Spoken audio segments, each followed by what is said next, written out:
Hey, how's it going, guys? Garcia here with another portfolio update. So in this video, I'll break down the portfolio, any moves that I made, go over what's going on Twitter, and I'll give the shoutouts at the end of the video.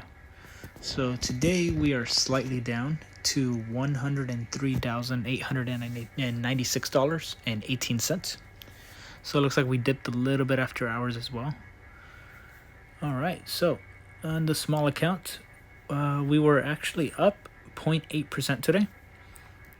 Let's see, 16.6 in the last month, 13.12 year to date, and all time. So I'm doing pretty good on this account.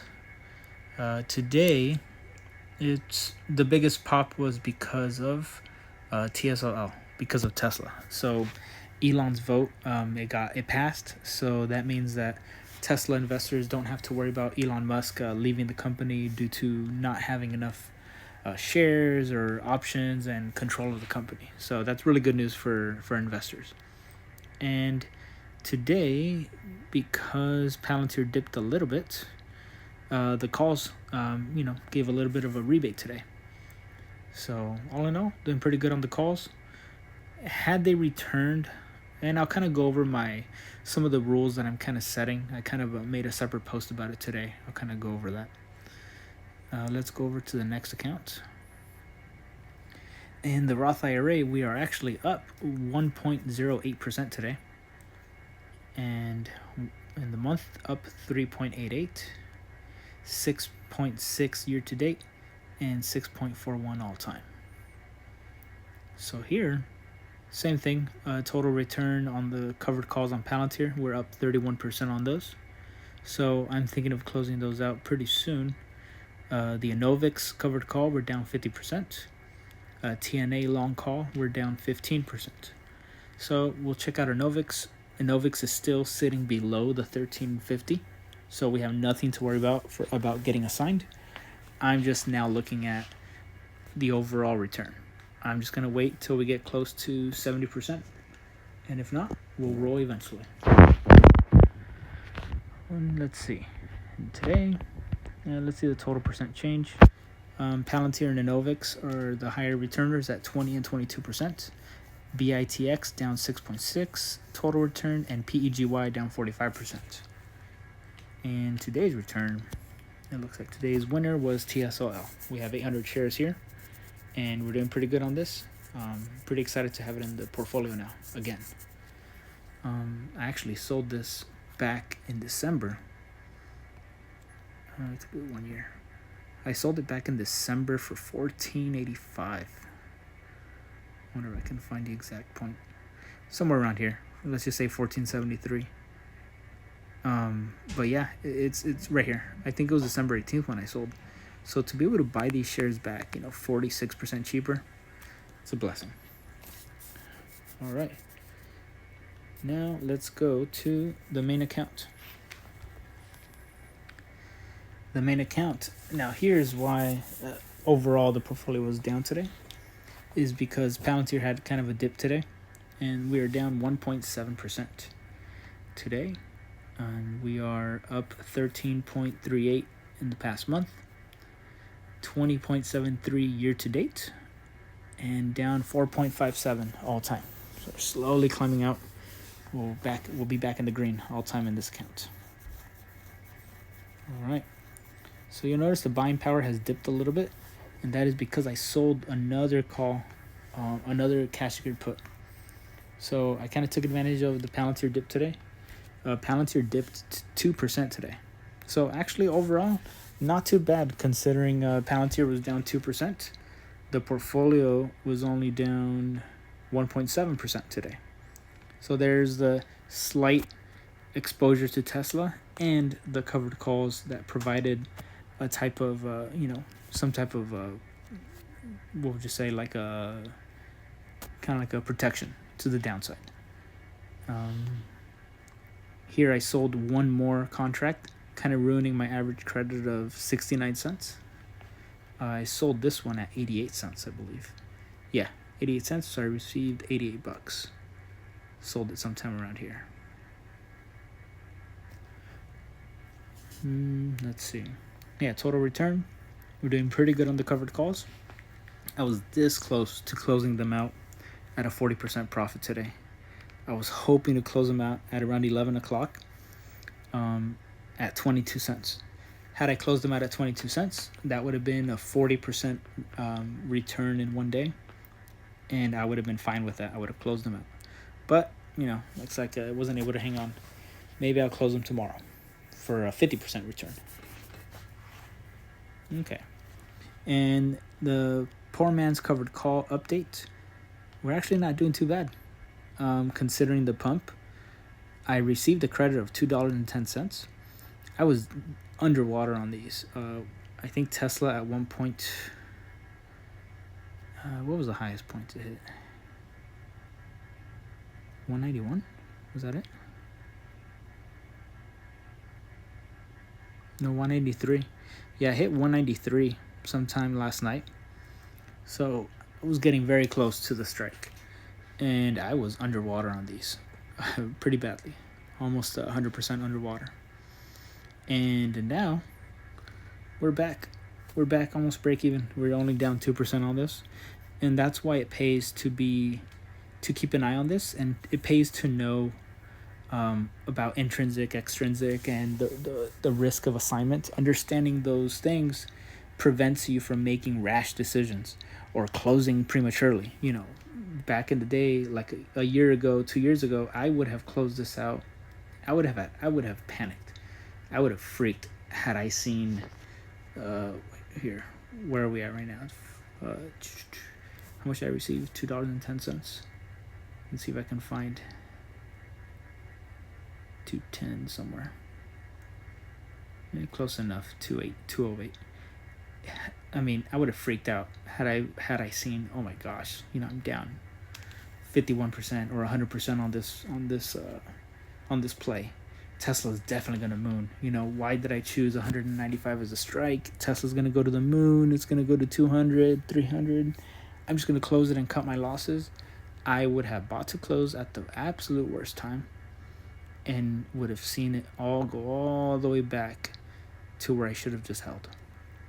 And this was the lesson that I learned with Marathon, where when it was going in the other way, when Marathon was tanking, absolutely tanking, I did not know where the bottom was going to be, and I panicked and I bought to close. So, learned my lesson there.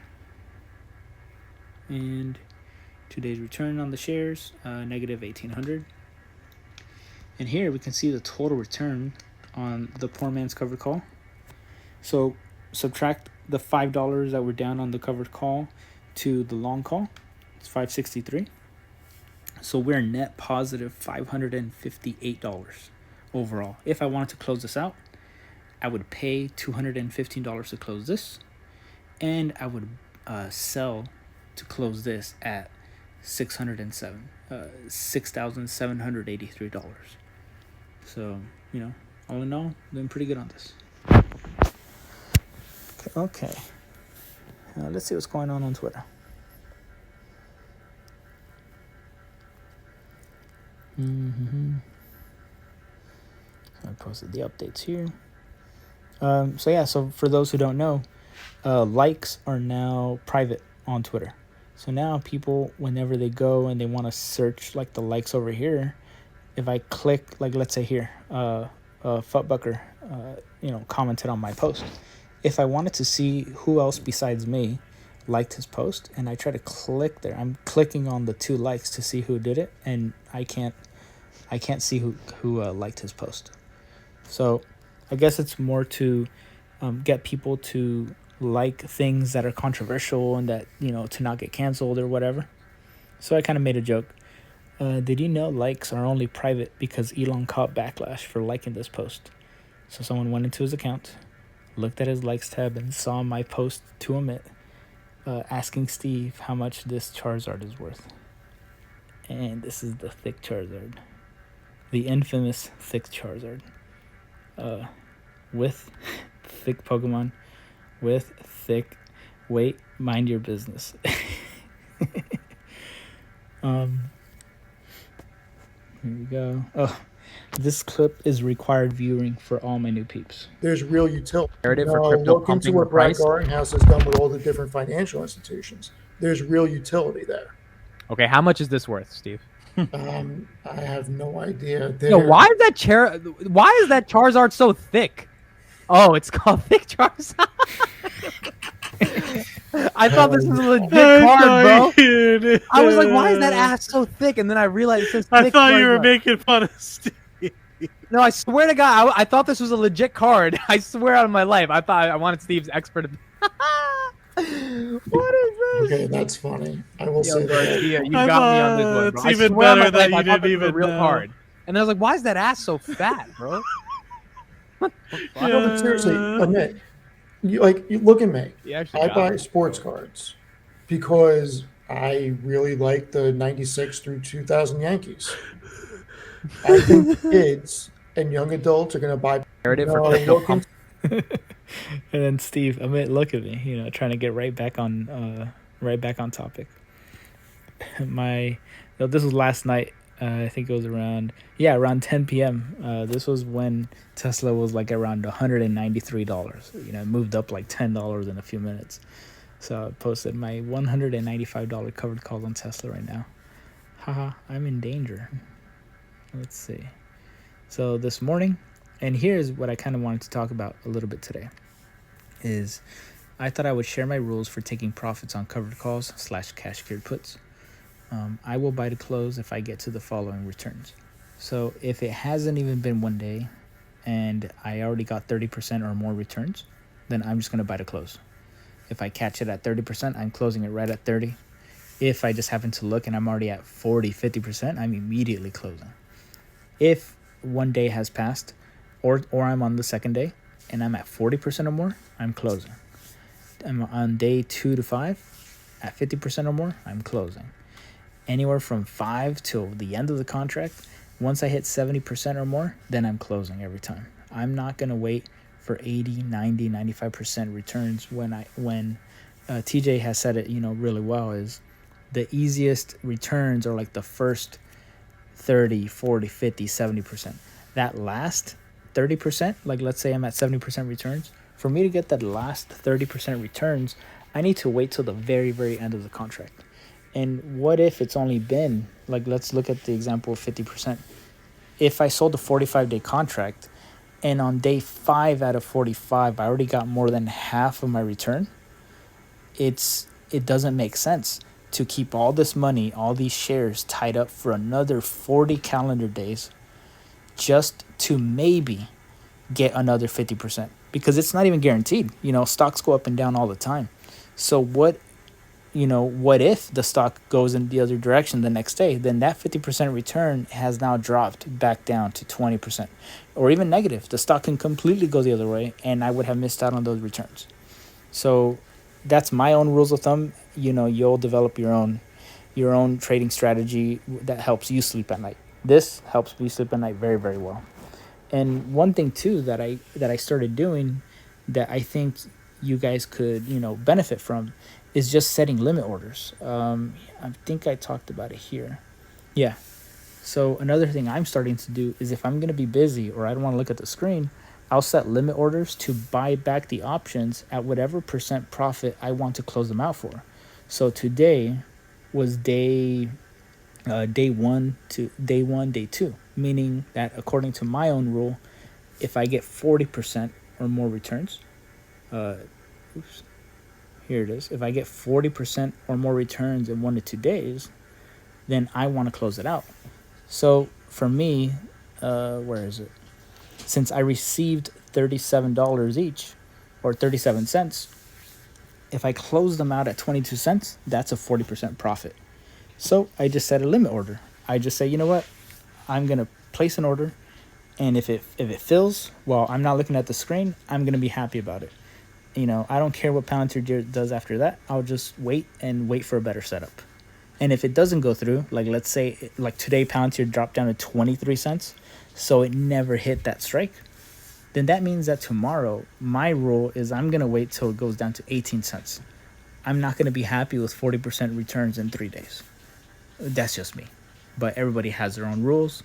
you know, and I think having rules is going to prevent you from making emotional decisions, like based off of fear or greed, especially greed. You know, like if you're already at 80% and you're kind of trying to like squeeze out a little bit more, it could go in the other direction. Oops. All right. Oh yeah. So today, Palantir announced that they have their merch shop open, and they were selling hats and caps, or they were selling caps today. So we were all joking about it in the Discord that as soon as the merch shop is going to be open, Palantir stock is going to tank because retail investors are now spending money on swag over shares. God damn! God damn! God damn! God damn!